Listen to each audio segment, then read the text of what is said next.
کسی صاحب نے پوچھا کہ سوشل میڈیا کو کمائی کا ذریعہ بنانا کیسا؟ جواب سماعت فرمائیں۔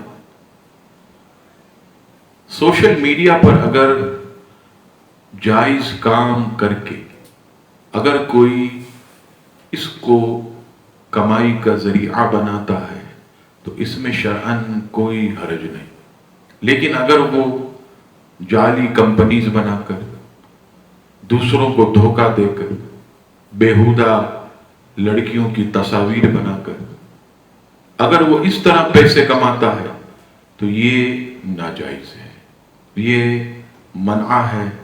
صرف اور صرف اچھا کام، صاف ستھرا کام کر کے اگر کوئی سوشل میڈیا پر کام کرتا ہے اور اسے اپنی کمائی کا ذریعہ بناتا ہے تو اس میں کوئی مذائقہ نہیں۔ واللہ تعالی عالم ورسولہ عالم۔